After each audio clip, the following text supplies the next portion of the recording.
Okay, and we are back. Uh, so Nemo, I was gonna ask you, okay, are there any things that you do to escape the weight of these topics and what's going on in the world from time to time? Like, Mm. kind of like maybe mindless activities that don't really require a lot of, I don't know, conscientiousness, kind of, just be able to kind of escape. Yeah, yeah. Well, I think nature, I think is the great healer, really, and the great Mm, um, meditative kind of experience. And I think I know that in the past I'd hear people say something like that, and I'd have a bit of a sort of like some reaction. So that's a bit like, oh, could be a bit, I don't know, some a bit of resistance, like, well, what does that mean? Am I not getting it or something? And maybe it's something that comes with age. I'm not sure, but I certainly feel that in recent times I've just become so much more I've acknowledged my appreciation and the actual healing that it gives me to be in nature, or even just to acknowledge the nature that's around me in the city or whatever, like whether it's the weeds, you know, coming up through the cracks in the pavement, or just birds flying, pigeons around, whatever it is. Um, I think sometimes, I mean, because I went out for a walk just before we got on, and sometimes I just feel like nature's just yelling at me. It's like, not in a bad way. It's kind of it's just like saying so much, like all the time. If you just like pay attention, there's just so much going on to notice and to sort of connect with. Um, and I think there's different ways of well, there certainly is different ways of appreciating or connecting with nature, which are, it comes back to that Steiner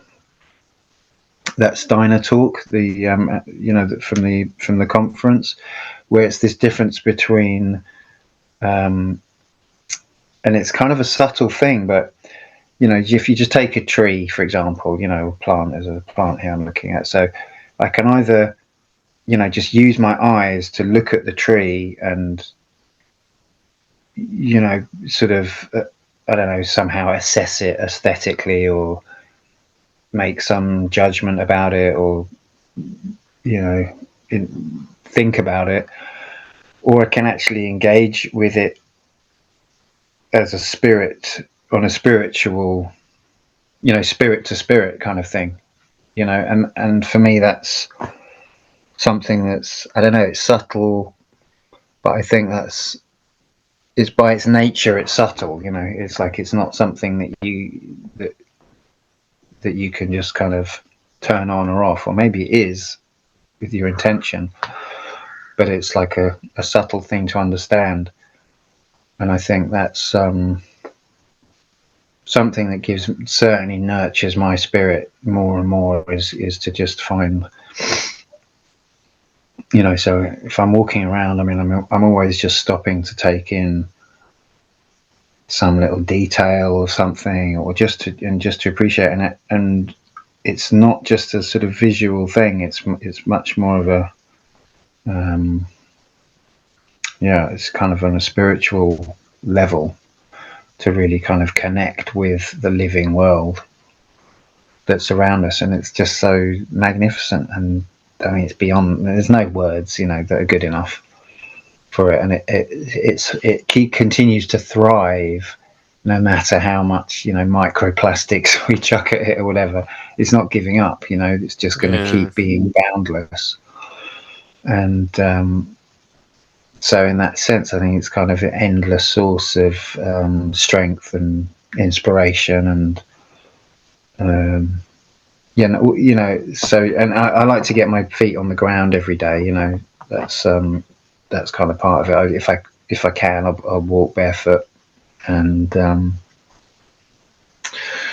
so that's the kind of main way, I suppose, that I step out of the world of all of the news and and all the trying to research this avenue and that avenue and trying to understand what's going on in this kind of shared human reality that we're all trying to understand. Yeah. That's my sort of best answer, really, I guess, for that. All And right. movement, I like to move. Um, in a fluid way. I mean, I've done lots of different kind of movement practices over the years, and I like to just sort of improvise. So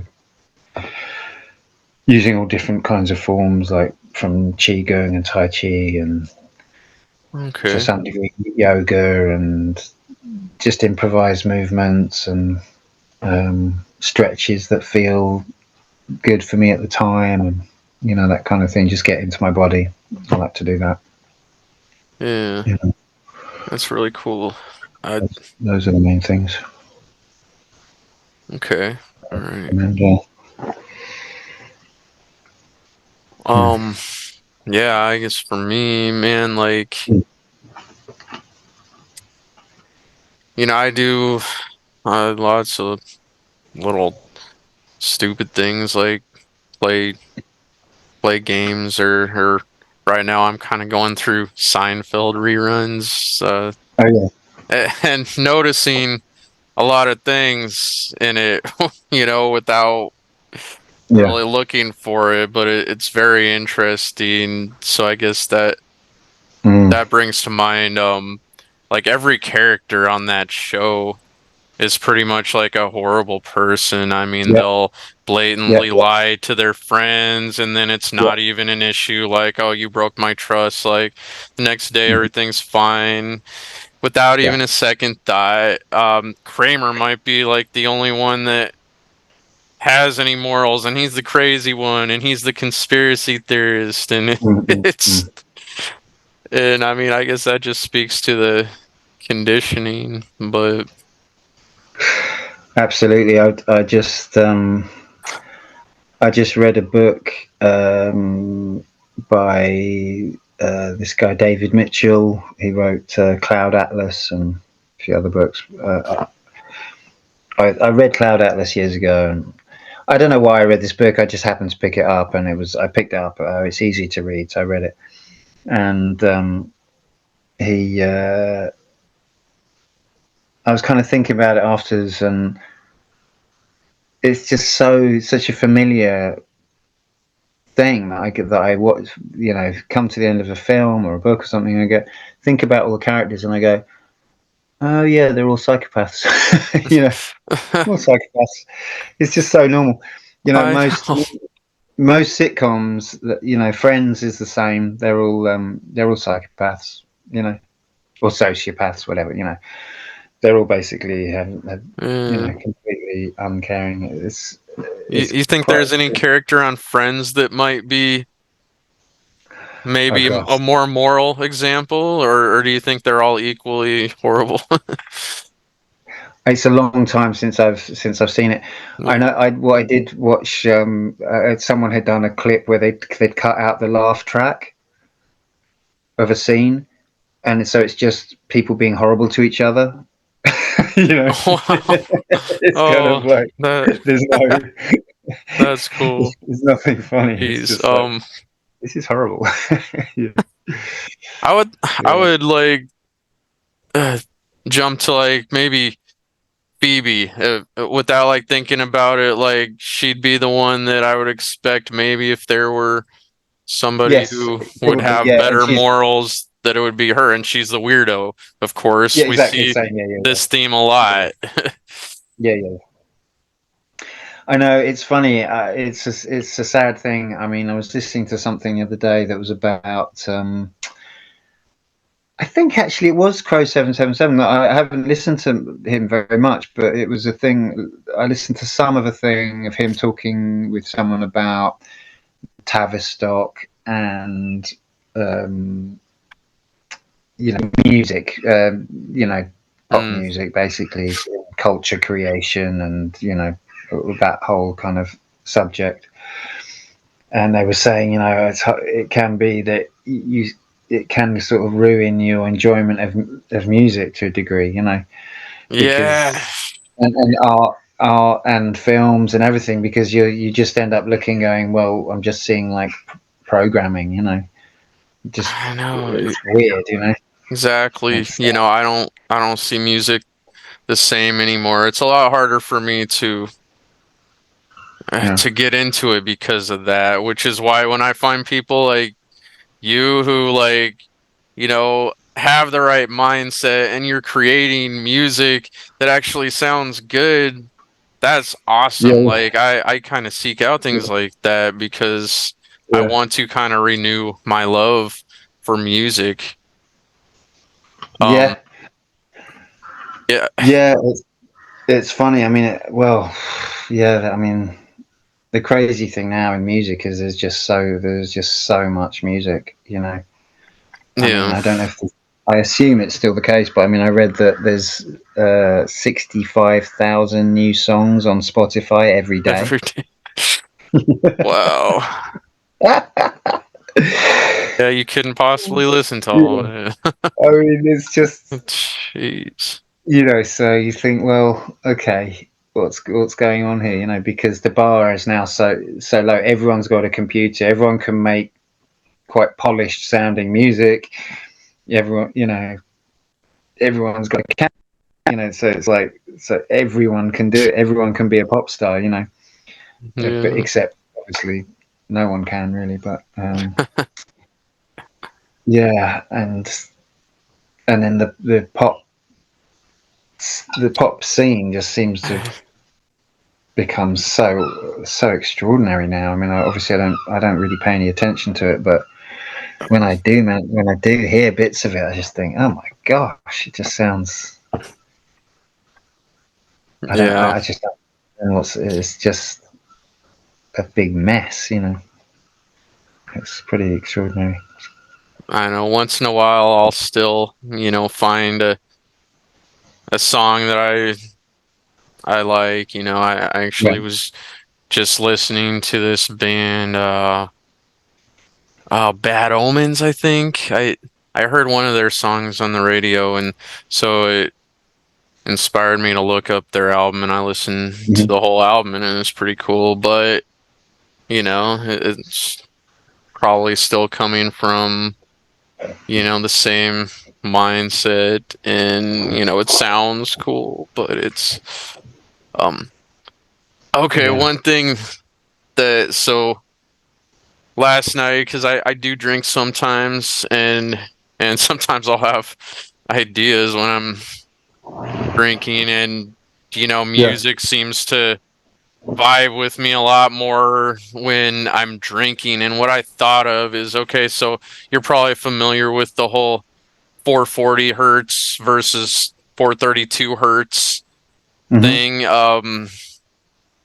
And I don't know if you believe there's anything to that, but this idea I had was, if there is, what if it's all kind of getting us into this same frequency? So the same way how they've changed our time system to be just a little off from like the stars, whatever, um, astrology, how they've changed our calendar to be just a little off, how they've changed everything to be just a little off. What if 440 is perfectly aligned with that? And what if even, drinking alcohol also is perfectly aligned with that same vibration? And so that's why, those things all Yeah. kind of fit together. And so, like, you can feel good at the time, but Yeah. Yeah.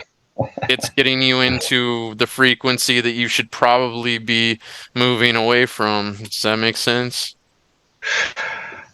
Yeah, yeah. I mean, with the in terms of the 440 thing, so I think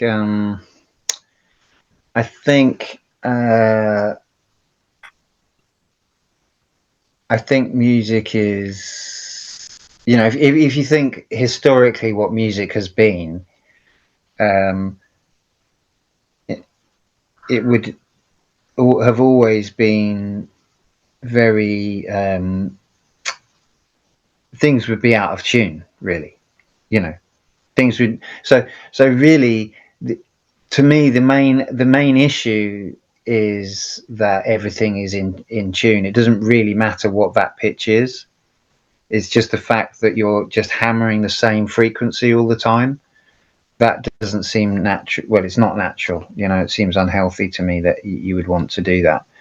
So when with my guitars, I mean, I tend to just I don't really like to be bang in tune, but I don't specifically try and find a specific tuning. I just like to be a bit wobbly, so that I'm not always in exactly the same place, because it just feels more natural to me to just kind of let things wobble a bit. And I think I did look into it, and there's a there's a problem which I never resolved, but I did see someone talking about it on a forum recently, and then I let the post go, and I thought, oh no, I should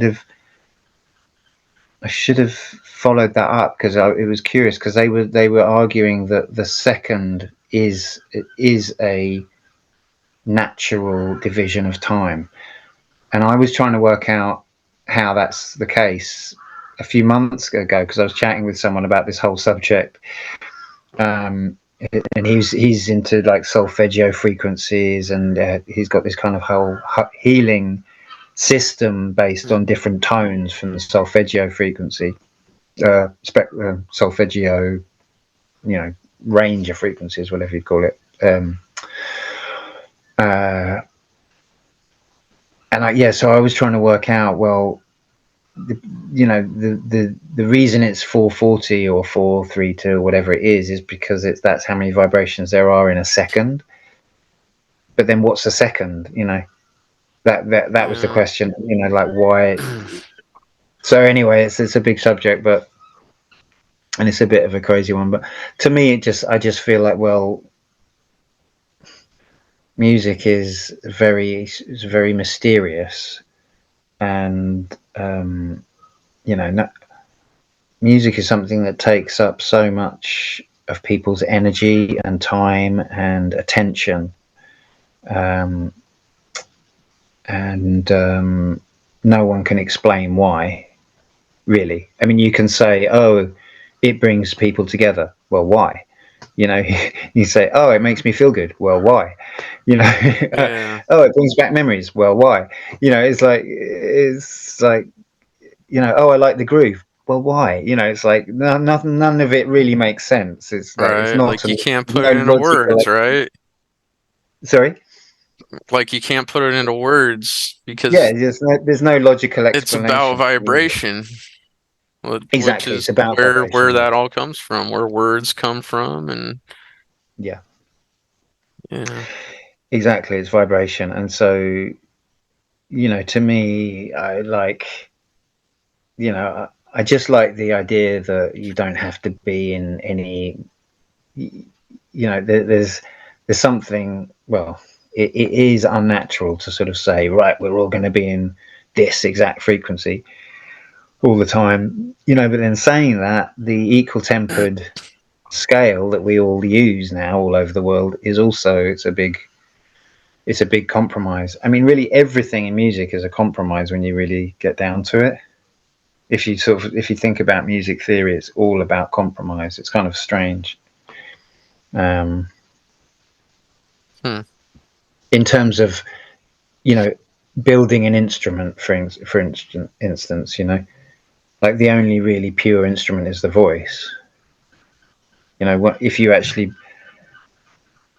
as soon as you like decide this note and this note, you're kind of making a funny compromise because you're making a decision. Well, if it's that note, then it can't be this note that's just next to it.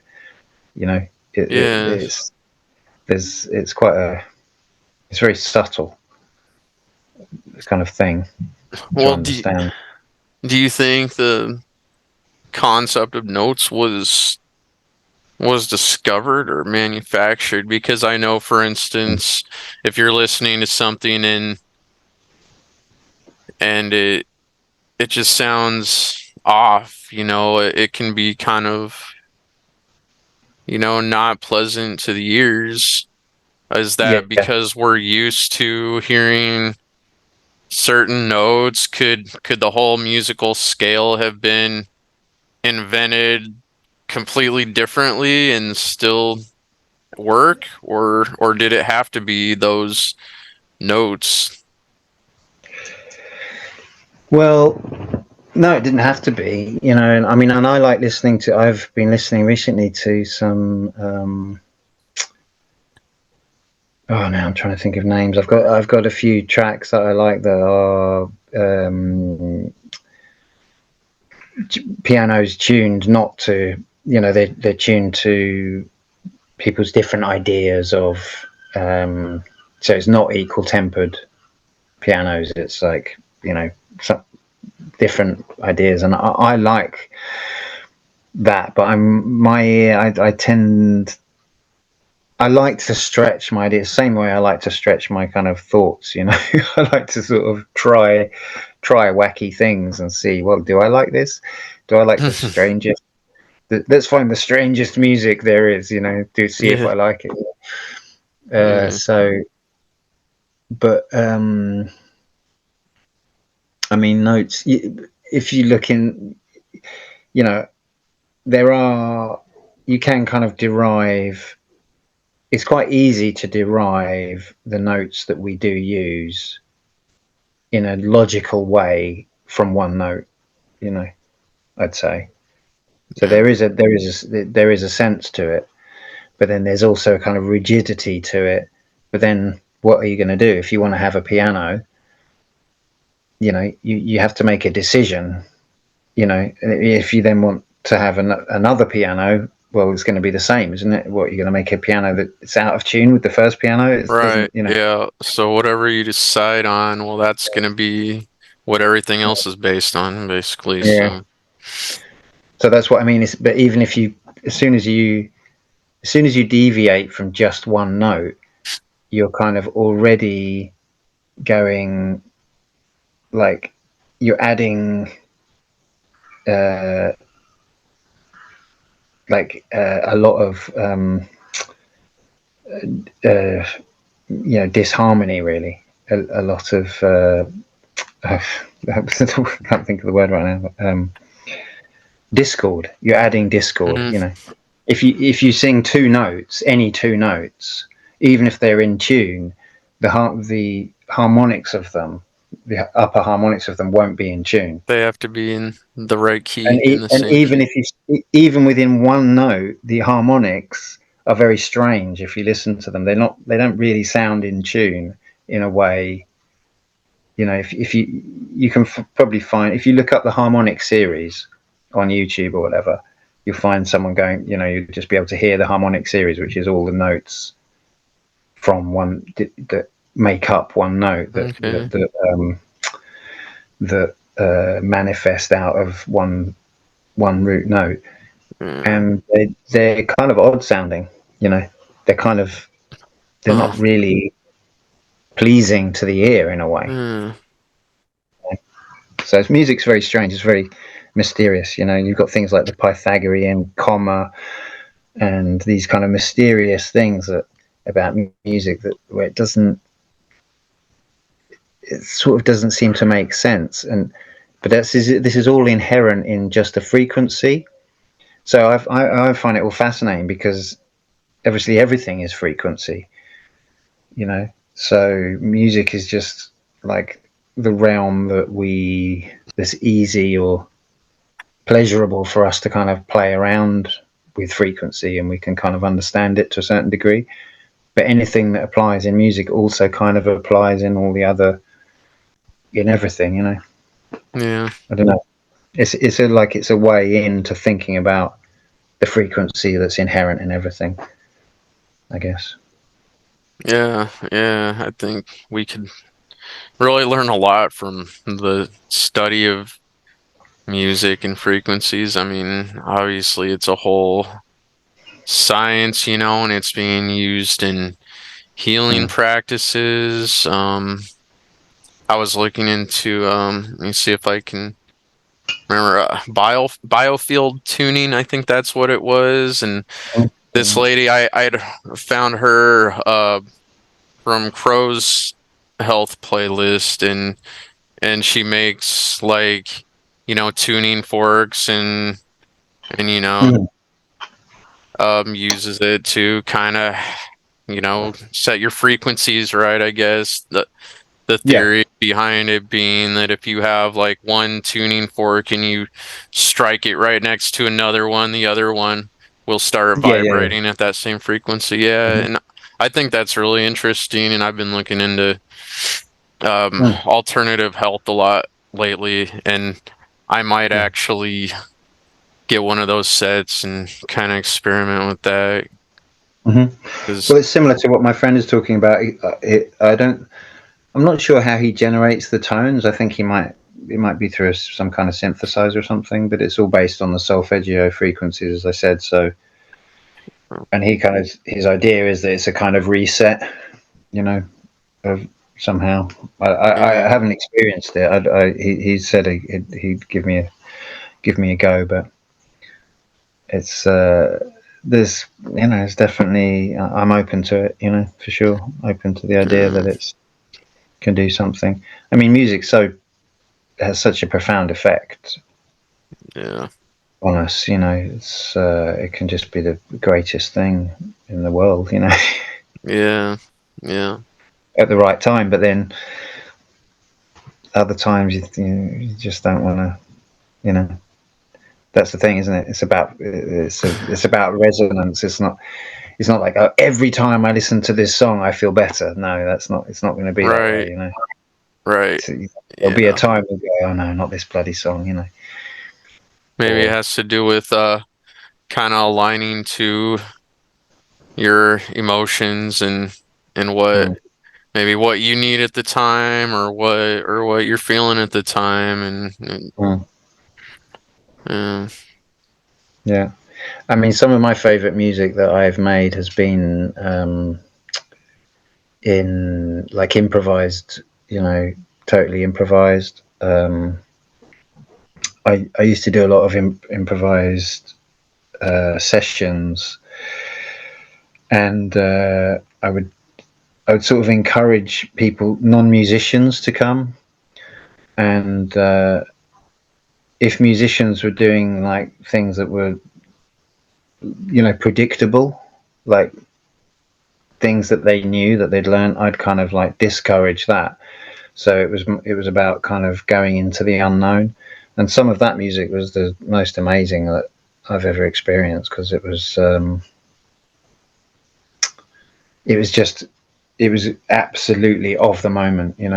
yeah, It just couldn't. It would never be again. It couldn't. You know. It just evolved out of the people that were there, the time, the moment. You know, and that's you can really transcend, go somewhere else with that approach. And then occasionally you'll hit that, at a gig or round a campfire or something, but it's elusive, to find that real yeah. magic. Mm, um uh, mm, so I guess on the subject of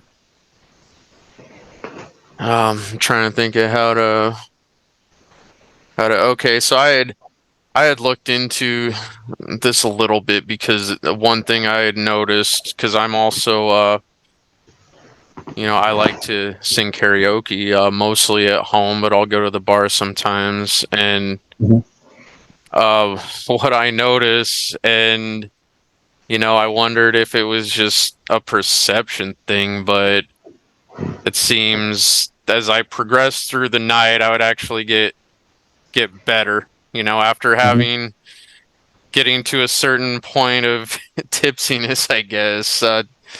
My voice just seemed to, be. I know that there's a certain like looseness that you can experience.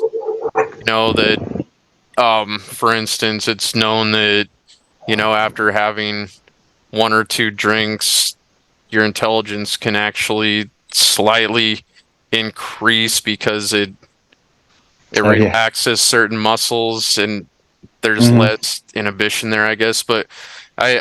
I looked this up, and a lot of people have shared similar experiences and have even recorded themselves, and even with something like playing guitar, and said, "Yeah, like I was able to do things that I Mm. would never do sober," and it, it's frustrating, and it also shows why a lot of musicians tend to steer down that path, of substance. Yeah.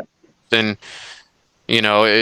it's kind of a thing where, like, for instance, me, like, a big reason I started drinking was karaoke.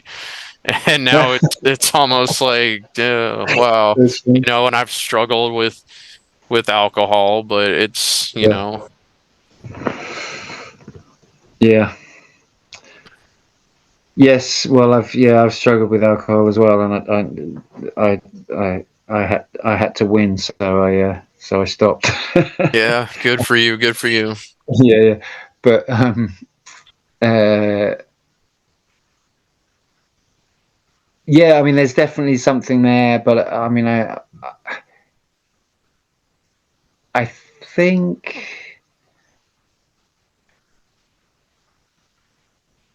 yeah, I mean, I'm well. Of course, you can't say that. Of course, there's a difference. It's never going to be exactly the same, but I think there is just something about warming up. I think in any time you sit down to play, even if you just do a gig, like the first couple of songs probably won't be the best, performance. I mean, occasionally maybe they might be, but then more likely you'll warm up, and then, you know, if 40 minutes, half an hour, 40 minutes in, you might really get flowing, Yeah, and if you keep going on like for too long, if you're there 2 hours later, it might start to like be a bit. The energy goes in the room. People don't care so much, because I think music isn't, um, it's a because it's resonance. It's the field. It's a transmission, or not, or even not. I mean, transmission is one way of thinking of it, but it's even generated out of the the energy that's there. If you go and sing on your own in a room, it's not the same. It's probably not going to be as fun, or as good. It's about the feeling, and you can't always control that. So you know, uh, so I think anytime you're playing, there's likely to be some kind of trajectory, and then you get to a point that's the sweet spot, you yeah, know, you get in and the then zone. it might go for a while, and then eventually it will start to tail off, and you go, okay, well, I guess Yeah. that's the end of the night or whatever. You want it to carry on, but the vibe's gone. Uh-huh. It's just kind of natural whether you're drinking or not. Yeah, and Or do you think it's when you realize that you're in the zone that you start to fall out of the zone? It's that can almost like happen, that definitely. Zen thing. Yeah, that can definitely happen. Yeah. Yeah. Then I think, well, I don't know. That can happen, but for me, I think I think I've developed more of a kind of robust or intuitive kind of relationship with that, with the zone, in music. So I'm a bit more I'm less likely to be to make that sort of, well, that to stumble in Hmm. that way, Yeah. because I'm more relaxed. I'm not going to kind of be grasping, oh, I'm in the zone. I'll just be more like, oh, I'm in the zone. This is cool. I'll kind of be a bit more relaxed with it. Yeah. I think. So do you think That's, that comes from any kind of spiritual or meditative practices that you've undergone um, or just practicing music? yeah. I suppose music is a meditative practice. Yeah, yeah. I mean, a lot of times I'll just play. Um, writing music is a that's a great it's a great teacher. I think, because when you're writing a song, sometimes if you're lucky, it might come quite quickly, but a lot of times it won't, Yeah. and you just have to sit there and sometimes play the same thing, all night or whatever it is, and uh, you don't know when something's going to click, you know, and it teaches you this kind of thing of like, well, you just keep going, keep going, keep going, and let's try it this way, let's try this lyric this way, let's try the melody this way, let's try this chord this way. It's like kind of persistence. Um, you kind of learn a patience, and you learn not to like chase it too much. So I think maybe that's a kind of meditation, Yeah. definitely. And then, so I think maybe when I'm performing, that I'm a bit more relaxed in that way. But performing is massively down to the context. You know, for me, it's funny because you're talking about performing with some having imbibed some alcohol. For me now, I well, it's not something I really thought about, but I noticed that I much prefer playing in places where people aren't drinking. You know, Yeah. um, it just works better for me. I just Because get more of then, a connection. yeah, like You know, you have their attention kind of, they're more conscious, maybe. yeah, yeah, Yeah. yeah. Alcohol's a funny one. It's such a strong. It's so potent, and Yeah. people are so many people are completely addicted, and they don't really think they are. I think that. Yeah, I it's guess it's, it's become so normalized. I mean, yeah, it's what you do on the weekends if yeah, you have certain, groups of people you hang out with, yeah, can be challenging. yeah, indeed. Yeah. Um, I wanted to, before I forget, I want to kind of bring up this other topic that you'd mentioned, land Mhm. ownership, and Oh yeah. um Oh. and Hmm. something that almost, it seems like a difficult thing to, okay, for instance, who really owns land, and can you have like true land ownership in an anarchistic or in a voluntarist society? But I guess, what are your thoughts on that whole subject? Well, it's just something that I guess I've just had a real instinctive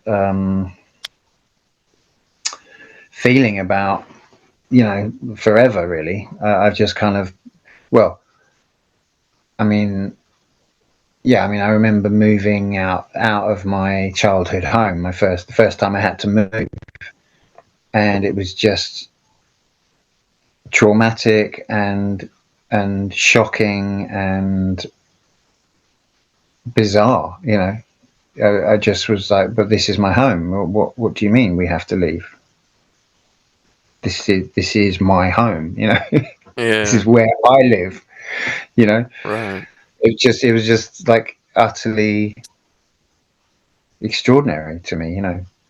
Um, and so really, that was my beginning. That was my first experience of that. And then I'm reading at the moment. I'm reading this book, which I can't recommend the book really, but it's the Book of Trespass. I don't really like the way it's written, but Okay. it's got interesting. It's quite well researched. It's got quite good information in it, and that's I think it just so far he's just focused on England. And I mean, he doesn't talk much about pre Norman conquest, which I mean, it's quite interesting. It's quite. I'm really fascinated in England before the Norman conquest, but it's quite hard to find information because not a lot was written down. The But then, so-called Dark Age. yeah, yeah, um, yeah, exactly. Um, so anyway, what was the point of that? Oh yeah, so this guy talks about that. It's just land. It's just a question that, to me, I've started to really think about it recently. Since I started to really think about anarchism, because when I came to sort of realize, so I'm just going to turn the light on.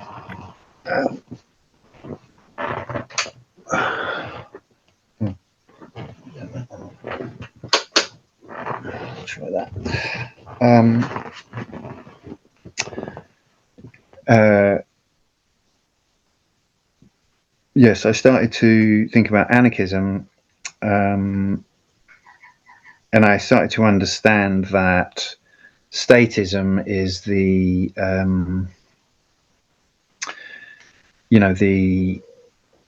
the what would you call it, mind virus, of that's sort of that has everyone in thrall.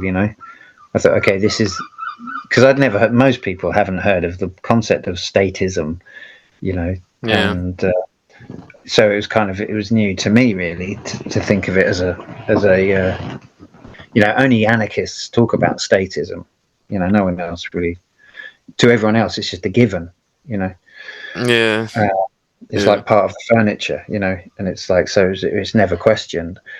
It's just what kind of state. That's the only question. um and so I started. So once I'd questioned statism, and I thought, okay, this is the thing. And like Mark Passo will say, oh, government is slavery. I was like, okay, fine, yeah, got that, understand that. And then I started to think about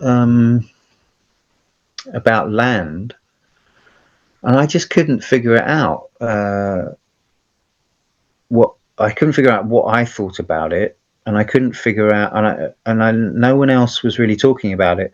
And then became interested in the diggers. I don't know, or the true levelers. This is a movement in the 1400s in England, who they basically just kind of claimed common land for the use of the people. It was they kind of did it as a, I think it was more of a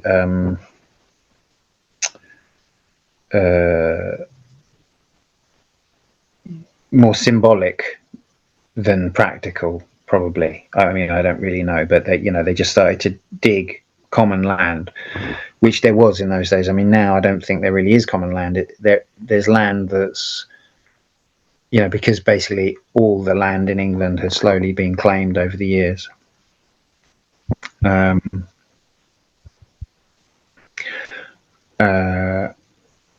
so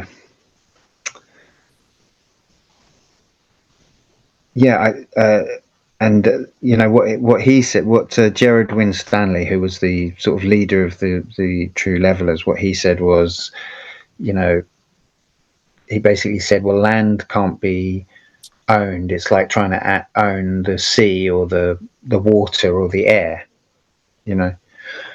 Um, and he made quite a good case. He wrote quite a lot about it, and so I've just been like I've been trying to sort of like ask people, anarchists, about this question about, well, what do they think about it? So I asked Larkham Rose. I asked him in a comment on a video of his that was where he was he was talking about how he had to make the rent, and I thought, all right, well, this is a good opportunity to ask him about this subject. So I said, okay, well, what do you think about what the Gerard Winstanley position? Do you think land can be owned? And he said, yes, land can be owned. And it's just really, I mean, I'm not sure exactly. I don't know what my position on it is, but I also don't really know. I also got into another debate on a thread somewhere on a different one of his videos with someone, and I thought I made quite a good point, and then they disappeared, as so often happens on the internet. So I'm kind of, it's just something that, to me, I would put it as equal to statism, because it's in terms of enslavement, because everyone needs somewhere to live, so everyone needs a space to be. So Yeah. I'm not talking about buildings, like obviously if you own a building, that's kind of a different, let's just put that That's aside. something that you created. Yeah, that's And something that's so been you created. create what you own, what you create, basically. Yeah, but in terms of actual, land mass, area, like we only have so much, Mm-hmm. and it just never has made any sense to me that, well, ultimately, well, if things carry on as they are, pretty soon BlackRock will own all of it, Yeah.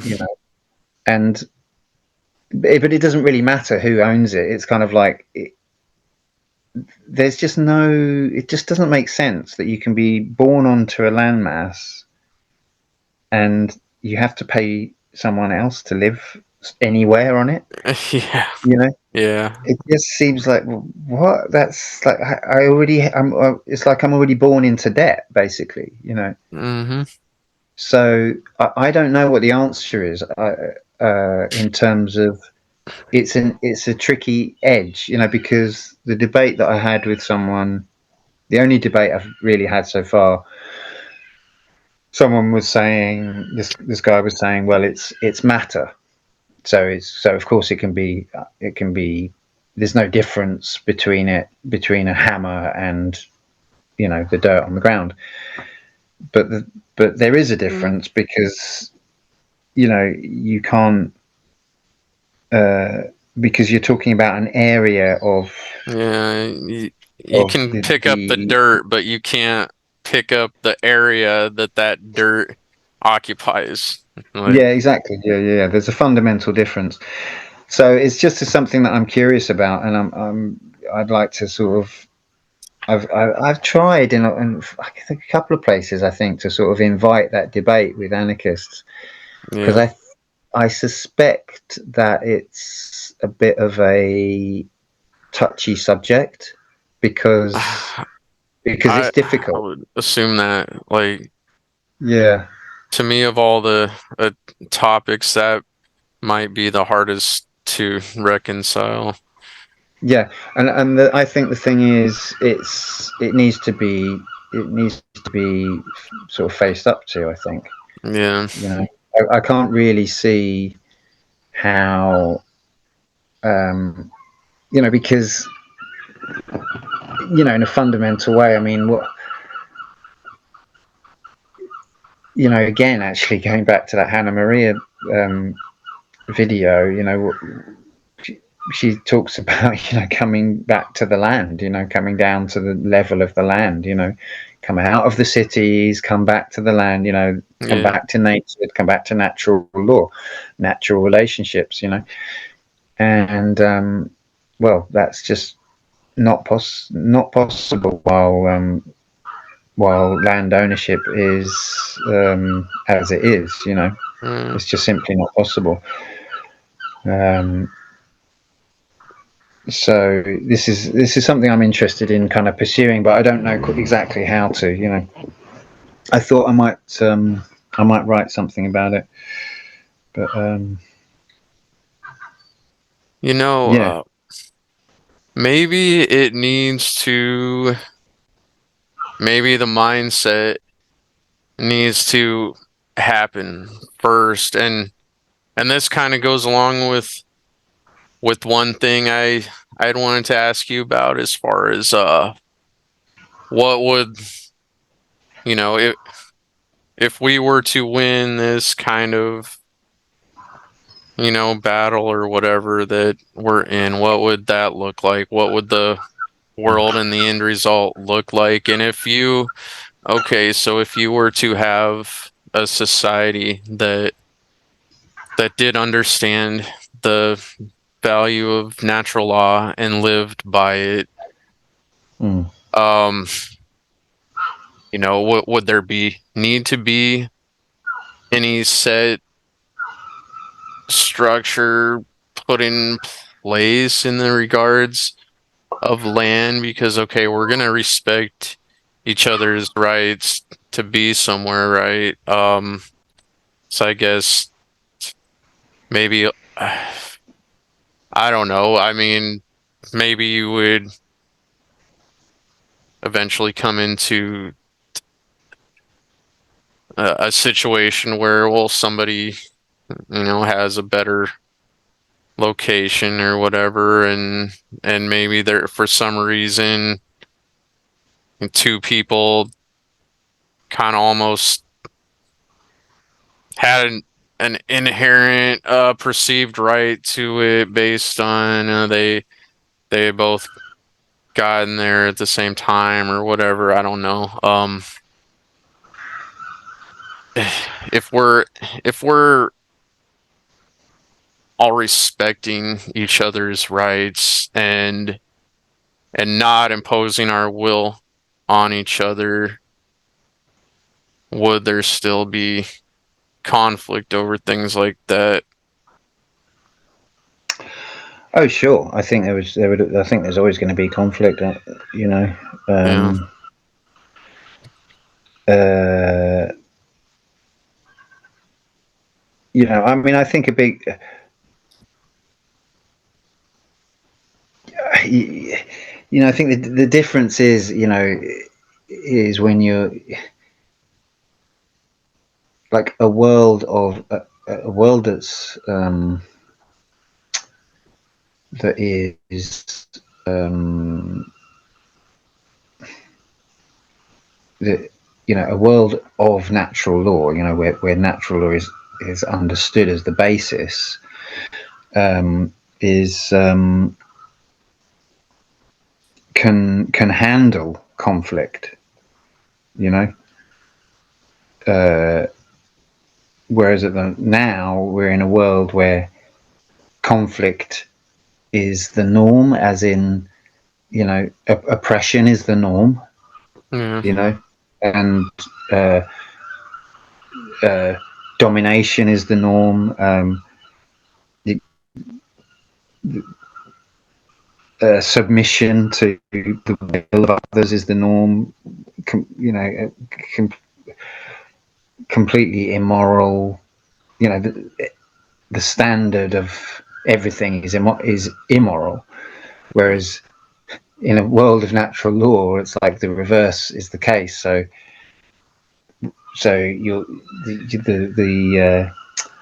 the framework is natural law, and then you have a conflict comes up. It's like, well, everyone around can kind of is looking at that. Okay, so we Yeah. have conflict. It's within a context of understanding, Yeah. that can kind of handle that, I think. Um, but yeah, so how do I think? What's my dream future? I guess is absolutely spreading out onto the land. Um, uh, I remember a shift in my kind of thinking where I used to travel across England and think, oh, it's beautiful, and then at some point I just started to see it as like carved up. Everything's just been carved up, and uh, there's no life there. There's no people, and all the people are squashed up in these little, in cities, towns, everyone's squashed together, Yeah. and I mean everything about spreading out onto the land, which is it's funny because no one seems to talk about it. It's not, you know. I mean, the nearest you get, I suppose, is the what's the Russian? I can't remember now. It's the something Pines. There's this movement in Russia, and I don't know if it's kind of still going, if it's stalled, if it's I don't know, but where there was a big movement of people kind of out of cities and into like kind of small holdings where they would have, I think, quite small, like maybe just a couple of acres each per family, and I think even the government was kind of giving away this land to people so that they could go and live in just much closer to nature, closer to the earth. And it's Yeah. well established that you can that land that's tended by the people right there and then, and with a lot of different crops growing on it, is way more productive than agribusiness, where you just growing huge crops over field after field. Um, so So would that I be think kind of like the concept of, I don't know uh how accurate this would be, but like kind of sharecropping or whatever, or I don't know if this is correct, but where you give somebody a certain amount of land in order to, produce crops on it, and then the government gets a percentage of the proceeds or whatever. Is that kind of what the situation you're talking about, or in Russia, you mean? yeah, or I'm Uh, well, misunderstanding, no, I think. Sorry. or was I misunderstanding? No, well, as far as I know, this was a well. Okay, now I can't remember there was a series of books that were kind of interesting. Were they fictional? Were they real? It was supposed to be about this woman that was still survived from some ancient tribe in the woods in Russia. I can't remember the whole thing, but Anyway, it's a bit of a distraction, especially because I can't remember it. But it kind of led to this kind of movement in Russia that was to doing this. But so it wasn't really didn't really have much relationship with the government, except that I think the government was literally giving people land Hmm. to just live on. And what do they Uh, get out of it? Because they usually want well, something out of it, right? yeah, I don't know. I don't know. I'm not sure. Um, but yeah, to me, that's not. Cities are not healthy. They're not natural. Being on the land is natural. It's pretty straightforward, really. That's a big part of it. Mm. Um, Building our own houses is natural. I mean, the houses that I don't know what it's like over there, but I mean, here the houses that they build, they keep building, they're just awful. They're so hideously ugly, and they're just little boxes. It's like, Getting smaller and smaller, kind of. yeah, yeah, yeah, all of that, and of course they're ecological. It's like, Hmm. well, they're not, are they? They're just kind of ticking some boxes on the form or whatever. Yeah, It's just maybe awful. maybe in that they're Uh, they're easier to make to serve the system currently in place or implement and easier to regulate. Maybe in that way. So this whole green movement, which comes yeah, down to controlling yeah, carbon, which is a big part of life, and that could really extend to everything. So when you start going down that road, I mean, there's no end to it, really. yeah, absolutely. Well, I mean, this is the thing. We all come to the same conclusions, don't we? It's like, well, it's obvious what's happening. So I think, in a way, I mean, in this country, we've had the enclosures that happened over many centuries, but started with the Norman invasion. Um,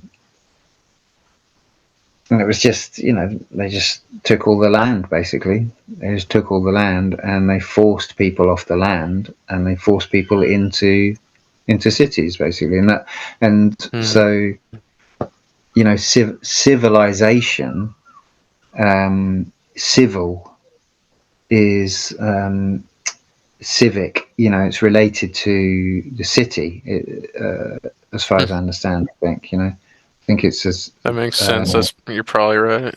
yeah, I can't remember the exact connection, but Mm. so it's, and so it's all part of the same program. Now we're down to 15-minute cities, so Mm, where you can't even leave your little quadrant, or your little bit of the city. yeah. You Go know, you have cell to. block D. Yeah, yeah, exactly, yeah. So it's all part of the same process, but it's been going on for hundreds of years, and uh, so it's pretty obvious. Well, it's the opposite. Don't do that. You know, get out of the city. Yeah. Go away from the madness. Yeah. Go back towards nature. It's Yeah. that's uh, that's the thing. But I mean, without addressing, I think there's quite a healthy kind of natural law anarchist kind of movement sort of building. It seems like it. But I do think that this question of land, it really needs to be addressed. I'm not. I don't think. I'd like to know, but if there is, but I don't think people have put much thought into it from the anarchist community, and so that's something I'd like to kind of see, or I'd like to be part of. Yeah. Is addressing that. You know, Okay, so because what yeah, I ab mean, I think. Oh, go ahead. Well, Go ahead. I was just going to say, that it's like nature, like natural law and nature go together. You know, Yeah. do you know what I mean? It's Mm-hmm. it's and that's what's so beautiful about that. There's a quote in that, I keep referring to it, but that Hannah Maria video um, that's that's about natural law, and it's about the law isn't in the, it's not written in the scriptures. It can't be written down. It's in the land. It's in the, Mm-hmm. you know, in your veins of your, the blood in your Yeah. veins. It's in the light beam coming through the sky. It's in the leaves. It's in the, that's natural. That's where the law is written. It's actually part of nature. Um, and I think the closer we get to nature, the more itself, then it's inevitable that we can understand that, and feel that on a more profound level, not just a mental level. Yeah. Yeah. Okay, so what uh you'd also mentioned okay, dissident right versus truth versus freedom. So Oh I'm yeah. curious what you mean by that. Well, it's just something. I mean, I sort of touched on it before. Really, I just feel as if, for me, there's kind of, part of my journey, like towards wherever I'm going, was, part of that was, when I first started to listen to, like, alt right people from the alt right. Why did I do that? Because I was like, oh, these are the people I'm not supposed to listen to. So let's go and see what they're saying. Yeah, you know, yeah. see if they're actually talking any sense Mm-hmm. before I decide not to. And I found that they had, like, just genuine concerns, about what was happening, um, legitimate concerns, and the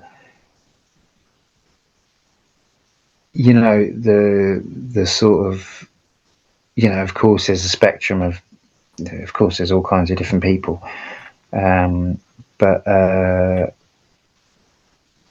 I felt a kinship with them, these people, actually, largely on the whole, and just the kind of, I just felt like, oh yeah, I can. At one point, I was sort of started to think, oh, am I a nationalist? This was before I realised I was an anarchist. I was thinking, oh, am I actually a nationalist? Is that why I am? Didn't really feel like I was, but I was kind of like, well, I seem to be aligned with quite a lot of these thoughts. And I think it's more, possibly tribalist is possibly more, you know, more resonant for me than nationalist. But because the nation is kind of, it's a complex idea. Nation is obviously bound up with the concept of statism. So, oh well, I'm not a statist, so okay, so I guess I'm not a nationalist then, or but I there's still, I still align with, just the basic kind of, I mean, it's a lot of, really, it just comes down to the, this obvious agenda, of, well, how would you describe it? It's basically just merging populations. It's almost, the solve et coagula. Do you know that phrase? I've heard it. I It's can't define Latin. it. It's Latin. It means um, sort of coagulate. It's like, so to pull apart and put back together. So it's this kind of, like, this motion. It's like molding, humanity, really. That's the kind of idea of it, as I see it. And I just think this. So this is this constant need for migration. You know, it's like it has such a profound impact on everyone. You know that that there's no cohesion. You know, it just completely feeds into the globalists. You know, all of that kind of agenda. You know, to have this kind of rootless um, population of atomized consumers, individuals who have no community. They're completely, you're in your pod, you're in your pod, you're in your pod, you're all in the virtual world. You know, any community that was there is kind of like spread out, is mashed up, you know, dispersed and broken up, you know. And this has been happening in England now for 70 years, been like just wave after wave of migration, you know. And it's a small country, you know. And then we've had things like I referred to before, the grooming scandal, you know. Mm. There's many effects of this, you know. And in a way that's probably the primary, I suppose that's the primary concern of, you know, the alt right, the dissident right, whatever. And I totally get it. You know, I'm like, yeah, absolutely. I can see that this is not. It's obviously madness. You know, you can't Yeah. just keep importing. What are you going to import the whole of Africa? You know, like at what point? You know, at what point is it too much? You know, Right. uh, and so so. But but as I was saying before, the there's a there's a kind of naivety to a lot of the people in that field. And I'd like to, if I could, you know, sort of bridge the gap. It's funny because it's very, I suppose it's reactionary, you know, it's people in that arena or that field or space or whatever, they're just sort of going like, oh, I don't like this. I like how it used to be, you know, and that's as far as their thinking kind of goes. And I think Yeah. there's an opportunity to kind of say, because obviously those people are to whatever degree red pilled. They see, oh, there is a globalist agenda. A lot of these people saw the COVID thing for what it was eventually, you know, and there's so somewhere in there's a kind of connection there's a potential connection between those people and anarchism, you know, natural law. I suppose that's but it doesn't seem to be being made. So I feel as if I'm Yeah. kind of in between these two completely different. They sort of overlap a bit. It's a bit of a Venn diagram, but it seems like um, if it were possible, I'd like to introduce those people that consider themselves on the right, but most of them see that the actual right, so-called right-wing parties are not, don't serve them in the least. Yeah. If They haven't quite seen through to the actual, you know, they haven't questioned statism. right, You know? or a lot of things like if we Mm. could get them to, look at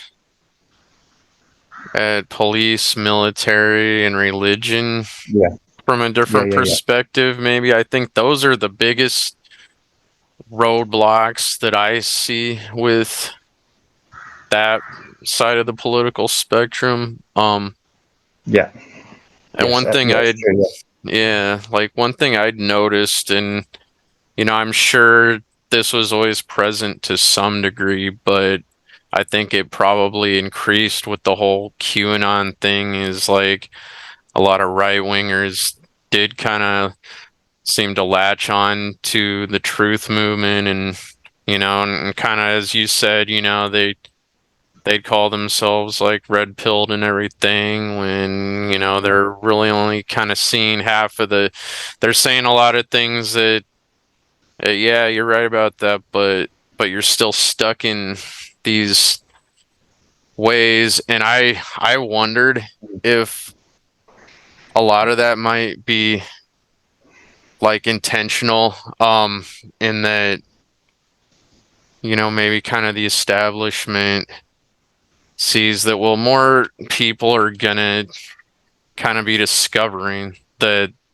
there's something up, and more information is going to continue to come out. So how can we best control this? Well, maybe we just make it a political opposition thing, and that way now automatically anybody on the left, if you hear anything, that sounds like it's coming out of the truth movement or whatever, you're going to automatically assume they're a right winger or something.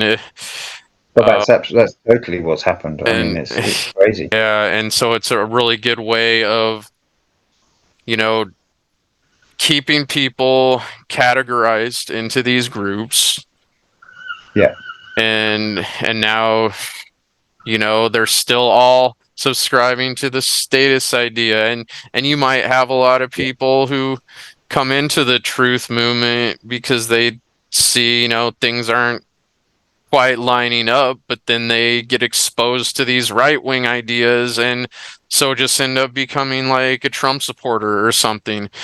And, so, well, there you go. Like, you've lost another one there. And so it's Mhm. still effectively serving the system. Like, Yeah, yeah. Well, yeah. Obviously, it's clear that's what they've done. It's like this Guardian article I was talking about. The it's like oh I can't remember what it said, but something like oh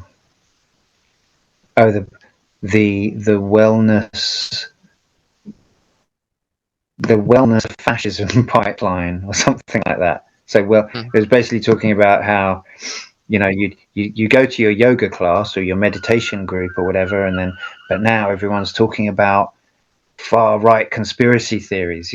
Like just the idea of putting associating far right with a conspiracy theory. yeah, It's like it really like doesn't make what? sense. Yeah, it's like, well, no, conspiracy theories. You're trying to work out what's actually happening. you know, it's not. There's no left or right to Yeah, it. You're looking for the actual truth. It's like it's not a politically driven. It yeah. doesn't have that. But yeah, It, they've totally done and I guess at some point, kind of like how you mentioned earlier, people are afraid to say certain things because they don't want to be given certain labels, like even, that. racist, when you're not racist, but like if you,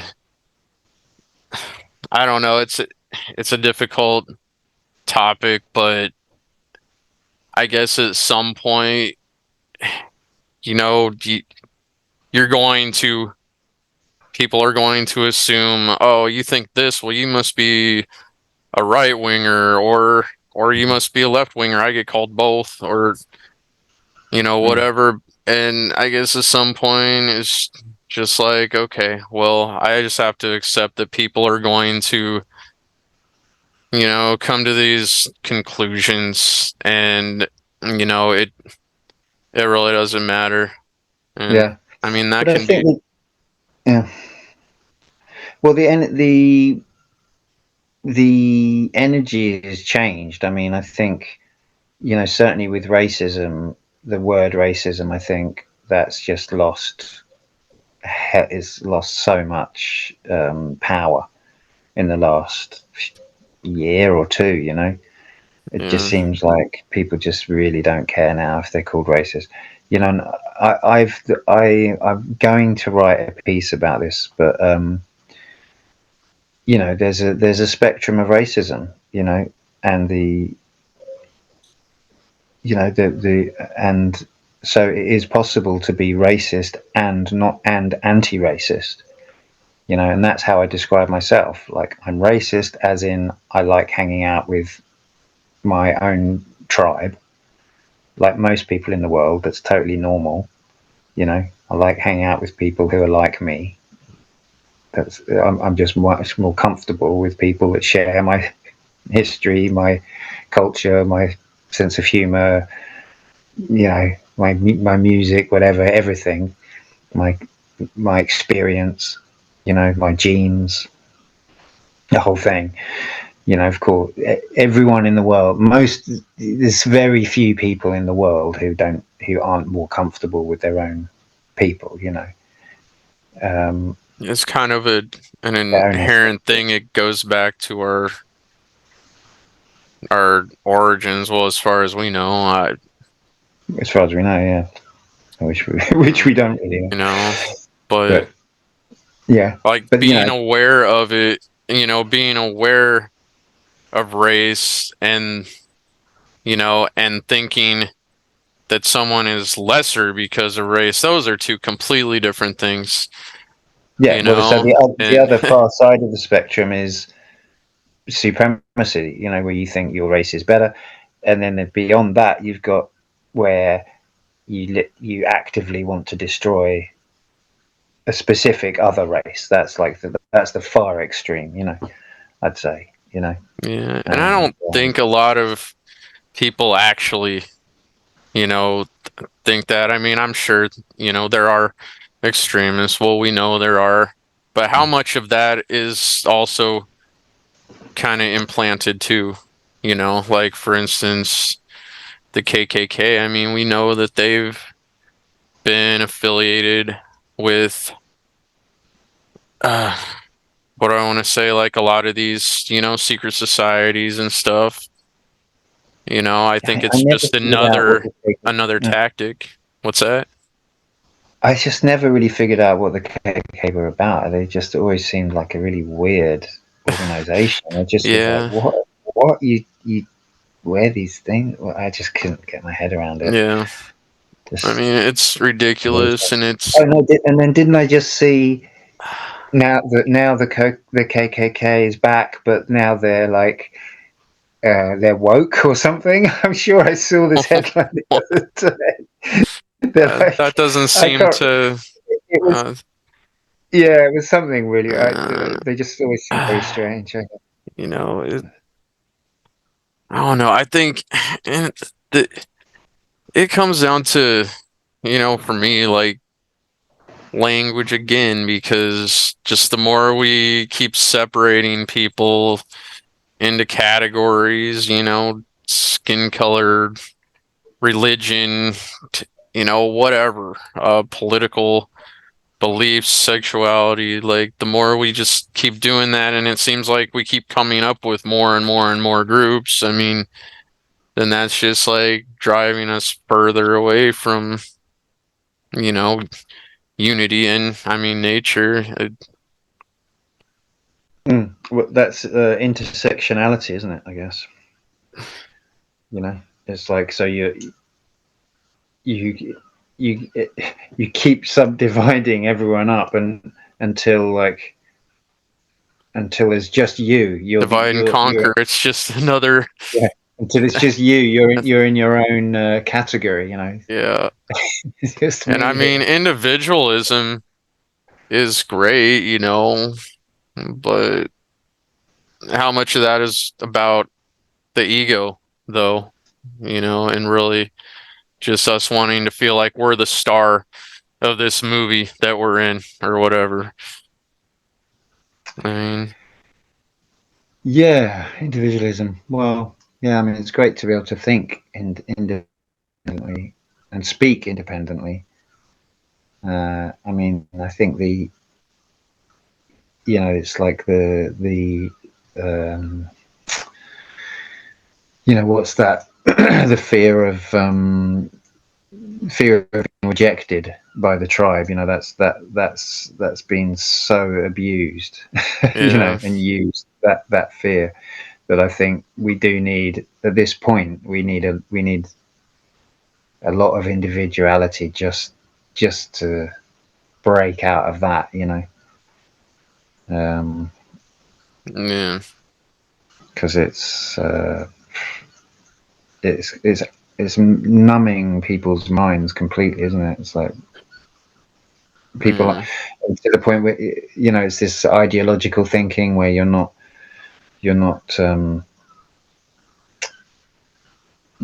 there's no thought process really. There's no actual thought process going on. You're just saying, oh, what's the thing that I say now to this, you know?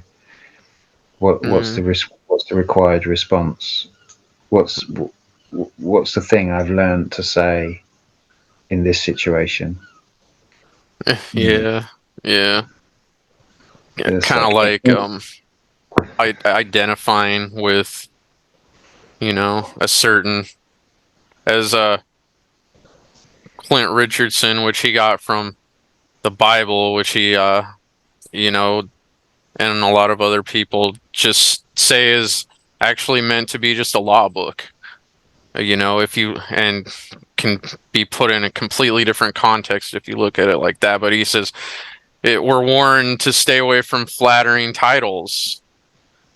mm-hmm. So not only can those entrap us, legally, but they can also put us in a certain mindset. Well, so since I'm this, since I'm an anarchist, I have to think this or Yeah.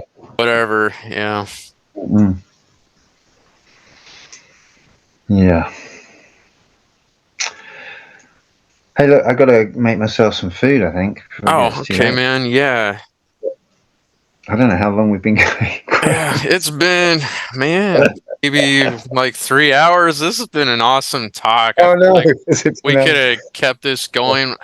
I'd actually like to do this again too, man. It's been like really nice meeting you, and yeah, yeah, you same. have a lot of cool ideas. I really liked your music. Um, Oh, it, cool, thank you. it's Yeah.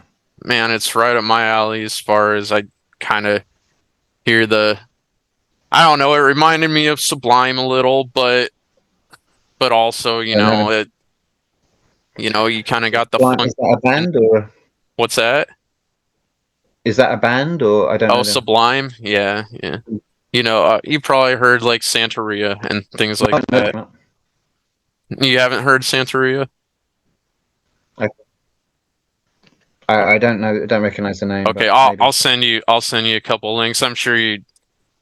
Well, anyway, in your blog, I read a few of your blog posts, and they're very insightful. Oh, Where thank you. okay, so why don't we go ahead and wrap it up then? Where can people find your work? And I know you'd also mentioned that you did a radio show. Is there a place where Yeah. look that up Well, too? I think my website is not up right now, so the best thing is Linktree. I think that should have a few links. That should have all my links on it. So that would Okay. just be. Hold on, I'm just checking. So it's. Oh yeah, it's funny. It's like link. It's LINKTR dot double E, and then Dot double it's E. stroke Nemo Jones. Okay. Okay. And that, I think, hopefully, that's got most of my links on there. But it hasn't been updated for a while. But you can probably find, yeah, that's got writings and Here, I'm gonna pull this up real quick. music and things. Website. Oh, it hasn't. Oh, okay. I see here. Cool, yeah. So I need to get one of these. It's That's quite good pretty just for cool. having all your links in one place, but I haven't updated it. Oh yeah, my Substack is on there. It's just got the Substack logo on it, and that goes Okay. to that. So yeah, I mean, if if anyone listens to 3 hours of this, which Yeah, I know, right? doesn't seem They hugely would have likely, to be crazy.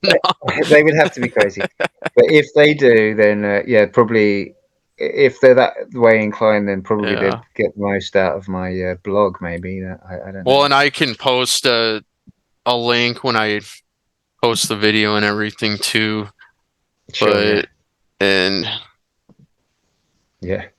All right. Anyway, good to chat. Anyway, Well, yeah, thank you, man. It's been fun, and we'll talk to you later. You have a good one. yes, great. Thank All you. right. Take care. Cheers. See you later. Bye.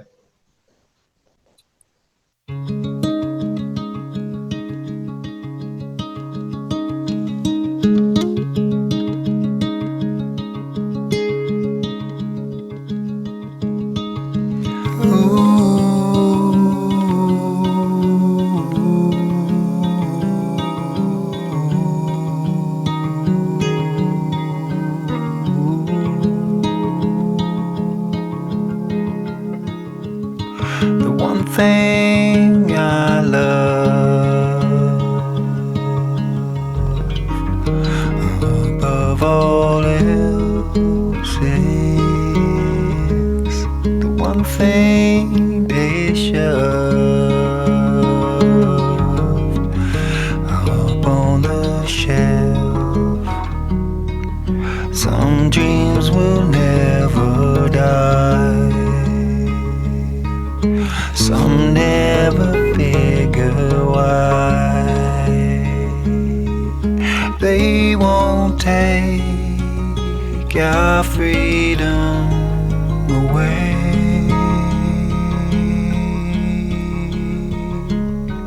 They won't take our freedom. They won't take our freedom away.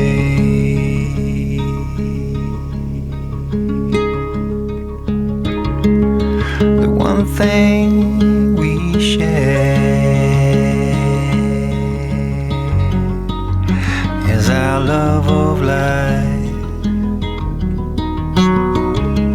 and the one thing they fear is your soul's light. So let your soul ignite. So let your heart burn bright. So bring your love to the fight.